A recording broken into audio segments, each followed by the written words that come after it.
প্রদানের মাধ্যমে আপনারা বাংলাদেশে একটি জনগণের সরকার প্রতিষ্ঠিত করবেন সেই প্রত্যাশা আমি করি। এবং আমি আপনাদেরকে একটি বিষয় আশ্বস্ত করতে চাই, আমার যারা প্রিয় এলাকাবাসী রয়েছেন, আমাদের নেতা কর্মীরা রয়েছেন, ওই গত 17 বছর স্বৈরাচার সরকার বিরোধী মতের উপরে যেভাবে দমন, নিপীড়ন, নির্যাতন চালিয়েছে, আমরা আপনাদেরকে আশ্বস্ত করতে চাই, সেই ভিন্ন মত পোষণকারীদেরকে আশ্বস্ত করতে চাই, বাংলাদেশ জাতীয়তাবাদী দল বিএনপি সরকার গঠন করলে, আপনাদের ভোটে নির্বাচিত হলে আমরা কখনো বিরোধী মতের উপরে দমন, নিপীড়ন, নির্যাতন করব না। কারণ আমরা সম অধিকারে বিশ্বাস করি। আমরা প্রত্যেকটি নাগরিকের যে মৌলিক চাহিদা, যে প্রত্যাশাগুলো রয়েছে, সেই চাহিদাগুলো আমরা পরিপূর্ণভাবে প্রতিষ্ঠিত করতে চাই।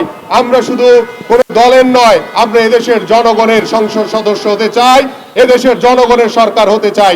সেই জনগণের সরকারের মাধ্যমে আমরা বাংলাদেশে একটি মানবিক বাংলাদেশ গড়তে চাই, যেখানে কোনো বিশৃঙ্খলা থাকবে না, কোনো হানাহানি থাকবে না, কোনো অনৈতিক কোনো কর্মকাণ্ড থাকবে না।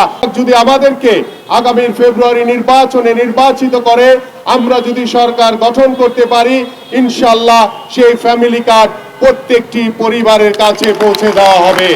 আমরা এভাবে আগামী তরুণ সমাজ, আমাদের যারা যুবক যুবতীরা বেকার রয়েছেন, যারা কর্মসংস্থানের অভাবে এখনো তাদের পরিবারকে সহযোগিতা করতে পারছেন না, আমরা সেই বেকার যুবকদের জন্য আমরা কর্মসংস্থান নিশ্চিত করতে চাই। এভাবে আমাদের শিক্ষা ক্ষেত্রে আমাদের নতুন একটি ধারা নিয়ে, স্বপ্ন নিয়ে আমাদের কর্ম পরিকল্পনা বাস্তবায়নের লক্ষ্যে আমরা কাজ করে চলছি।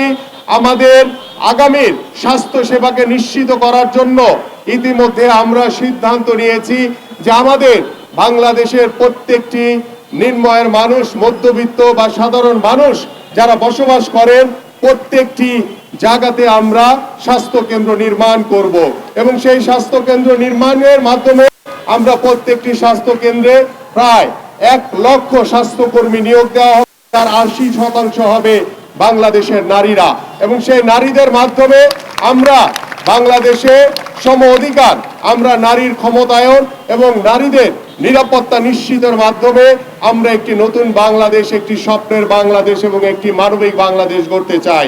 প্রিয় উপস্থিতি, সকলকে আহ্বান করব, ভোটের দিন আপনারা সকলেই ফ্রেশ হয়ে ঘুম থেকে উঠে নাস্তাকে সবার আগে আপনাদের নাগরিক যে অধিকার ভোট প্রদানের জন্য আপনারা নিজ নিজ কেন্দ্রে যাবেন এবং ভোট প্রদানের মাধ্যমে আপনারা জনগণের সরকার প্রতিষ্ঠা করবেন, আপনার নাগরিক অধিকার প্রতিষ্ঠা করবেন ইনশাআল্লাহ।